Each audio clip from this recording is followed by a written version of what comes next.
जय जय स्वामी समर्थ. श्री स्वामी समर्थ. जय जय स्वामी समर्थ. सर्वप्रथम सगळ्यांना संकष्टी चतुर्थीच्या खूप खूप शुभेच्छा. सगळ्यांनी पूजा काल मी सांगितली त्या विधीप्रमाणे करा. रिद्धिसिद्धी नाही आहेत असे बरेच कमेंट आले तर त्या कुणाकडेच नसतात. आज त्याची फक्त सुपारी दोन्हीकडे 2 ठेवून पूजा करा. अन्यथा फक्त गणपतीची पूजा केली तरीही चालेल. मात्र पूजा आरती संध्याकाळी चंद्राला अर्घ्य द्यायला मात्र विसरू नका. चला तर मग आजच्या व्हिडिओला इथेच सुरुवात करूया. आजचा व्हिडिओ इम्पॉर्टंट आहे कर्ज. इतक्या जणांना भरपूर कर्ज आहे की मला आत्ता कमेंट्समध्ये किंवा ईमेलमध्ये आणि इंस्टाग्राममध्ये इतक्या जणांच्या अडचणी आहेत की कर्ज हा विषय फिटत नाही आहे आणि त्यामुळे लोक डिप्रेशनमध्ये चालली आहेत. आणि खरंच आहे, एकदा का कर्ज झालं की डिप्रेशनमध्ये जाण्याची वेळ येते. पण डिप्रेशनमध्ये जाऊ नका. आपण छोटे छोटे उपाय करून तुम्हाला सगळ्यातनं थोडं करत बाहेर काढूया. सगळ्यात पहिल्यांदा कर्ज घेण्याचा जर दिवस चुकला, शनिवारी जर तुम्ही कर्ज घेतलं तर ते कर्ज फिटत नाही असं ह्याच्या मागचं शास्त्रच आहे. त्यामुळं कर्ज आता जर तुम्ही नव्यानं घेणार असाल तर कधीही शनिवारी कर्ज चुकूनही घेऊ नका, हे लक्षात ठेवा. काळ्या पेनानं कधीही कर्ज घेताना सही करू नका. या 1-2 गोष्टी तुम्हाला लक्षात ठेवायच्या आहेत. शनिवारी घेतले तर कर्ज तुमचे फिटत नाही. तसेच शनिवारी कोणत्याही मोठ्या कागदपत्रांवर लोन संदर्भात सह्या देखील करू नयेत. 17 किंवा 26 तारीख या 2 तारखांना कधीही कर्ज घेऊ नये, कारण या दोन्हीचीही बेरीज 8 होते आणि 8 हा आकडा शनी अंक असल्यामुळे तुम्हाला त्या कर्जातनं लवकर मुक्ती मिळत नाही. सोमवार, बुधवार, शुक्रवार हे 3 दिवस कर्ज घेण्यासाठी चांगले आहेत. सही करताना नेहमी प्रार्थना करावी की हे देवा किंवा तुम्ही ज्यांना कुणाला मानता, हे स्वामी समर्था, मी तुमच्यावर संपूर्ण विश्वास टाकून हे कर्ज घेत आहे. जसं मी घेत आहे तसं फेडण्यास मला सामर्थ्य द्या आणि मला कर्जामध्ये डुबवू नका, एवढी प्रार्थना करूनच सही करायची आहे. कर्जात फसले तर कधी कोर्ट कचऱ्यांपर्यंत जातं आणि मुद्दल, व्याज, चक्रवाढ व्याज असं वाढत आपल्या डोक्यावरचा बोजा वाढत जातो. त्यामुळे कर्ज तुम्ही नाईलाजानं जरी घेतलं असेल तरीही तुम्हाला त्यातून आता मार्ग काढायला हवेत. निराश होऊन किंवा हताश होऊन किंवा आता मी काय करू हे म्हणून प्रश्न सुटणार नाही आहेत. रात्रंदिवस विचार करून तुमच्या 1 लाखातला 1 रुपयासुद्धा कर्ज फिटणार नाही आहे. यासाठी तुम्हाला कष्ट केले पाहिजेत. 1 काम करत असाल तर 2 कामं केली पाहिजेत. थोडे करत व्याज, चक्रवाढ व्याज, मुद्दल असं करत तुम्हाला त्या रकमा फेडल्या पाहिजेत. आणि या सगळ्या कष्टांसोबतच तुम्हाला जी जोड हवी आहे ती मी आज सांगणार आहे. हे उपाय अचूक आणि अनुभवसिद्ध आहेत, जे केल्यानं तुमच्या कर्जातून तुम्हाला लवकरच मुक्ती मिळेल. तुम्हाला सगळ्यात आधी काय करायचं आहे तर खाऊचं पान म्हणजे नागवेलीचं जे पान असतं विड्याचं, ते खूप स्वच्छ टॉपटिप असं हिरवंगार पान हवं आहे. कुठंही पिवळं झालेलं, फाटलेलं, तुटलेलं, कीड लागलेलं असं पान तुम्हाला घ्यायचं नाही आहे. स्वच्छ हिरवंगार खाऊचं पान तुम्हाला घ्यायचं आहे. त्या पानामध्ये खूपच त्रास होत असेल ह्याच्यामुळे तुम्हाला कर्जामुळे, तर हा प्रयोग नक्की तुमच्यासाठीच आहे. त्यामध्ये तुम्हाला 2 लवंगा आणि 1 वेलची ठेवायची आहे.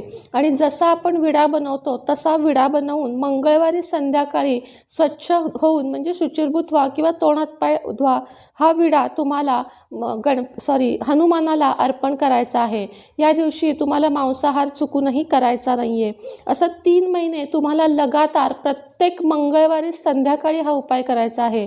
तुम्हाला जर जमणार नसेल तर तुमच्या घरातल्या बायकोला किंवा तुमच्या अगदी जवळच्या कुणाला तरी नातलगांपैकीच आईला हा उपाय करायला सांगितलात तरी चालेल. 3 महिन्यात तुम्हाला नक्की मार्ग सापडून कर्जातून मोकळं होण्यासाठी नक्की रस्ते सापडतील. मारुतीरायाच्या चरणात तुम्ही जर लीन झालात तर मारुतीराया सगळी संकटे आपल्यावर घेऊन तुम्हाला संकटमोचन म्हणजे संकटातून मुक्त करेल. खूप प्रयोग करून जरी कर्ज फिटत नाही आहे, पैसा मिळत नाही आहे, प्रमोशन मिळत नाही आहे, लग्न होत नाही आहे, खूप ठिकाणी पैसे अडकला आहे, पैसे द्यायलाच लोक नाही म्हणत आहेत, अडकलेले पैसेही द्यायला नाही म्हणत आहेत, अशा वेळेस तुम्हाला काय करायचं आहे? अशा वेळेस पुन्हा एकदा तुम्हाला विड्याच्या पानाचाच उपयोग करायचा आहे. मंगळवारी तुम्हाला 1 पान घ्यायचं आहे, त्याचं देठ काढायचं आहे. पहिल्याही उपायात लक्षात घ्या, देठ काढायचं आहे, मी तिथे सांगायची विसरले आहे. दुसऱ्या उपायात देखील 1 स्वच्छ सुंदर पान घेऊन त्याचं देखील देठ काढायचं आहे. प्लेन साईड म्हणजे पानाची जी मूळ साईड असते ती खाली घ्यायची आहे. म्हणजे प्लेन पान तुम्हाला पालतं घालायचं आहे. त्याच्यावर तुम्हाला 2 लवंगा ठेवायच्या आहेत आणि ते पान असे हातात घ्यायचे आहे आणि वाहत्या पाण्यामध्ये प्रार्थना करून सोडायचं आहे की या पानाबरोबरच माझ्यावरची संकट, कर्ज, जे काही तुमचे प्रॉब्लेम आहेत ते सगळे वाहून जाऊ देत. नक्कीच तुमच्या सगळ्या आयुष्यामध्ये भरपूर काही फरक पडेल. आणि हा उपाय तुम्ही स्वतः करू शकता किंवा तुमच्या बायकोला किंवा तुमच्या वडिलांना, आईला करायला सांगू शकता किंवा बायकोला. आता पुढचा उपाय हा तुम्हाला स्वतःला करायचा आहे किंवा तुमच्या बायकोला करायचा आहे. मात्र महिलांनी केलं तर मारुतीला शिवायचं नाही आहे. मंगळवारी रात्री, म्हणजे तुम्हाला मंगळवारी संपूर्ण दिवस मीठ खायचं नाही आहे, मांसाहार करायचा नाही आहे, कांदा लसूण खायचा नाही आहे, असा मंगळवार तुम्हाला पाळायचा आहे. त्या दिवशी आंघोळ करायची आहे रात्री. आंघोळ म्हणजे तुम्हाला जेवण वगैरे झालं की रात्री आंघोळ करायची आहे. 11 ते 1 या वेळामध्ये तुम्हाला हनुमानासमोर बसायचं आहे. तुपाचा किंवा तेलाचा तुमच्या परिस्थितीप्रमाणे दिवा लावायचा आहे. लाल फूल मारुतीला चढवायचं आहे. मारुतीची मूर्ती, फोटो काहीही असेल त्याच्यासमोर तुम्हाला बसायचं आहे. आणि तुम्हाला 11 वेळा तब्येत ठीक नाही आहे, सॉरी, 11 वेळा तुम्हाला हनुमान चालीसा म्हणायची आहे. 11 वेळा हनुमान चालीसा तुम्हाला प्रत्येक मंगळवारी, असे कमीत कमी 11 मंगळवार हा उपाय करायचा आहे. 11 मंगळवार हा उपाय केल्यानंतर इतकी ताकद आहे या उपायामध्ये की तुम्हाला भरपूर मार्ग सापडतील. आज तुम्ही उपाय केलाय, उद्या मार्ग सापडेल असा कुठलाही जगात उपाय नसतो. कमीत कमी त्याला 2 महिने, 3 महिने, 11 मंगळवार, साहजिकच 3 महिने वेळ द्यावा लागेल. एवढे वर्ष काढलेत तसे अजून 2-3 महिने काढा, पण तुम्हाला मार्ग सापडतील. तुमच्या पैशाची आवक वाढेल, जेणेकरून तुम्ही हे कर्ज फेडू शकाल. त्यानंतरचा एक शेवटचा एक छोटासा छान उपाय आहे, ऋणमोचन मंगल स्तोत्र. यावर मी व्हिडिओ नक्की स्पेशल करणार आहे, ते स्तोत्र म्हणून दाखवणार आहे. ऋणमोचन मंगल स्तोत्र किंवा कनकधारा स्तोत्र हे तुम्हाला रोजच्या रोज दैनंदिन आयुष्यात जेव्हा वेळ मिळेल तेव्हा वाचायचं आहे. हे देखील अनुभवसिद्ध स्तोत्र आहे, ज्याच्यामुळे तुमचे कर्ज लवकरात लवकर फिटण्यास मदत होते. मंगळवारी तुम्हाला शक्य होईल तेव्हा तुमच्या कर्जातील 1000, 500, 200 एवढी तरी रक्कम परत देण्याचा प्रयत्न करा. मंगळवारी कर्ज फेड केल्यामुळे भरभर कर्जामध्ये तुमच्या मुक्ती मिळेल. मंगळवार असा वार आहे जो तुम्हाला कर्जातून बाहेर काढेल. तसेच दक्षिणमुखी हनुमानाला शनिवारी तुम्हाला सेंदूर अर्पण करायचा आहे.